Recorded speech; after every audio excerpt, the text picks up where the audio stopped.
Hey guys, what's up? My name is Karis. Welcome to Fix Your Shitty Movement. I missed you last week. I'm a busy bitch.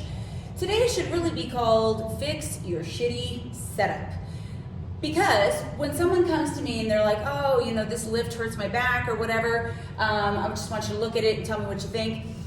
As soon as we bust out the barbell and I have them show me their movement, they don't even have to start squatting or deadlifting. I can already tell in their setup exactly why they're in pain, because they are half-assing it right out the gates.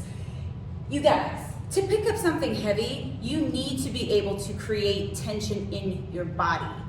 That's why generally doing a lot of weight training with really light weights isn't really that productive. It has its place. You can do it from time to time, no big deal. But usually what it actually does is teach you a lot of really fucking bad habits. And to me, I also think like the very slow wear and tear on your body because you're picking it up like an asshole. That's why one of the quickest ways to get someone to learn something is to actually make them do it with a heavier weight. Now, I don't always say, you know, someone comes to me and says like, oh, hey, you know, deadlifting hurts my back. I'm like, put some more weight on it, that'll fix it. No, that's not what I'm saying. I'm saying that if you're a dude and your back hurts all the time from deadlifting and you're like, okay, well, I'll just do 135 until the cows come home. First of all, you're not really deadlifting, right? Because you're probably just doing the same bullshit movement that you did that hurt your back when it's a little heavier, but you're also just reinforcing picking up shit badly, because it's not in the gym where you're gonna hurt your back. That might be where the event happens, but it's probably gonna be this slow wear and tear on your body, and then you're toweling off your hair, go to tie your shoe, and then, oh yeah, you can't lift up, right? I mean, I dated a guy who sneezed and herniated a disc. I got news, it wasn't the fucking sneeze, right? It's just the straw that broke the camel's back. So, setup. Setup is so fucking important. And that's a lot of what I'm trying to get my clients to do and myself in the warm-up. And that is to basically slowly start heating yourself up. And I'm not talking just muscularly, but neurologically. So piece by piece by piece, we add on, you know, more complex movements, things that require more thought, more tension, all that shit. In the beginning, we start pretty small, something like dead bug, which is very easy to fuck up unless you're doing it mindfully. Once again, set up. So when you hit the barbell too, if you're just kind of coming up to the bar and doing some bullshit, lazy deadlifts, right? And then all of a sudden you put on a weight that I call means business. That's usually like a little heavier than body weight. Something that will actually start to pull you in one direction, causing you to resist it, which is what we want. All of a sudden, it's a fucking shit show. Like a spectacular shit show. Why? You have literally been going into that session teaching yourself to half-ass it from the fucking get-go. And that's why it's so important to create rituals around your setup so that it becomes so automatic that you are basically already primed for success, right?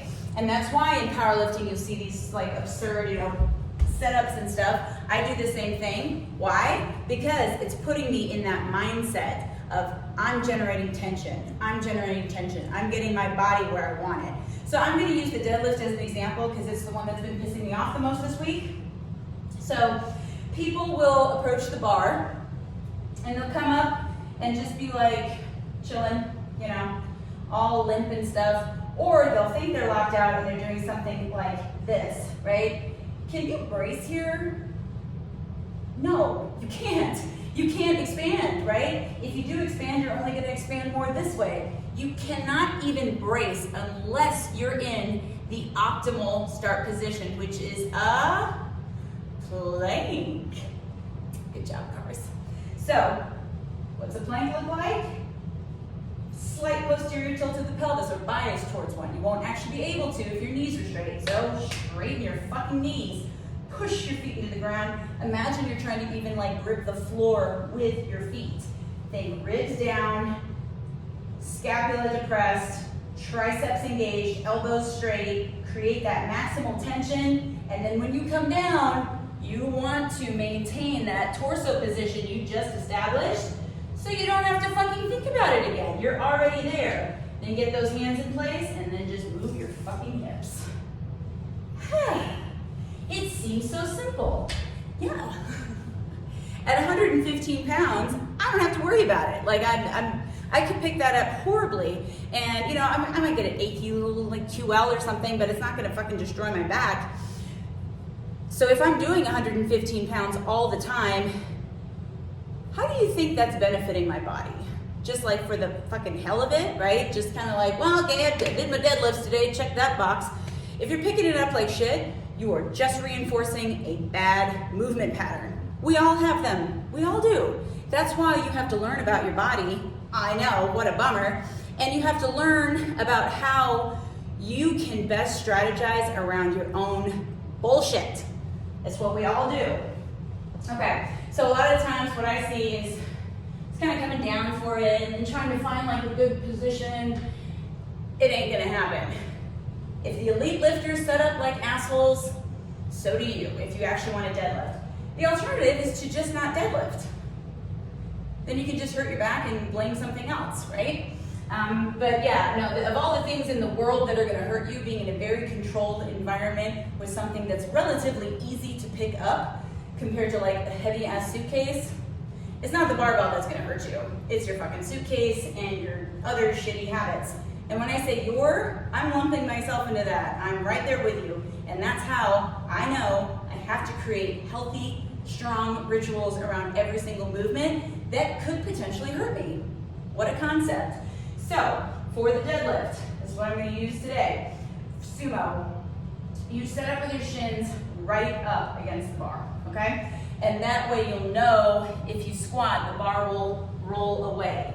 So I get my feet where I want them, and eventually, if you haven't already, you'll memorize where that needs to be. Then you will try to come down for the bar without pushing the bar away. So trying to keep my shins vertical. Also, not doing some bullshit like that. I'm keeping that plank position that I just talked about, and then I'm basically hooking my hands around the bar. So I'm no shit like that, right? And then I want to pull my chest up to create tension on my fingertips. While I do that, I'm sitting my hips down and back, and I'm ready to go. So I've created so much tension through that ritual that while I'm going 115, 155, 205, 300, whatever I do for my warm-up sets, which I also try to ritualize, I can then start to prepare myself on all levels for a heavy weight. It's when I half-ass that part, including my warm-up, that I generally don't lift as well. Not always. Sometimes it's like, you know, you're just bullshitting and you hit a PR. It's like that sometimes. But if you want to get good at this stuff, you really have to stop half-assing the things that seem like, ugh, what a waste of my fucking time. You don't want to hurt yourself with a warm-up weight. That's how I hurt my hip 2 years ago, and I couldn't deadlift for 7 months or so. I was doing 185 pounds. That's how it happens. It's when your guard is down. So if you're consistently using light weights and you're still in pain, stop it. Like, find someone to help you know how to do this. FYI, just because they're a trainer, they do not know how to do it. I can't say that enough. I've watched so many people in those like big box gyms working with a trainer and literally going like this in front of their trainer between sets. Fire that motherfucker, they're gonna ruin your back. I'm to the point where I don't care about the ethics of the gym anymore. I'm going up to that person and saying, you need to fire them because they are irresponsible and they're gonna fuck up your back, which could be a lifelong thing. This kind of turned into a tirade, but doesn't it always? So I want you, when you're lifting, let's start with just the deadlift, to start thinking about how you're half-assing it. Imagine that you're auditioning for like a star role as a deadlifter and they're gonna pay you $25 million if you do it well. I guarantee you, you're not gonna go in there like, oh, well, fuck, this is just 135, just fucking pull it up off the floor and hope for the best. You're actually gonna be very mindful about it. That's how you should be. That's how you should move. You're gonna be in here, what, an hour, 2 hours? spend some fucking time concentrating on what you're supposed to be doing and not just checking the box so that you can tell yourself you lifted weights, but too bad, deadlifts hurt your back, so I'm not gonna work out anymore, or whatever fucking else you wanna tell yourself, because you can lift, and you can lift something heavier than you are lifting without pain if you pull your head out of your ass and fix your shitty movement. My name is Karis.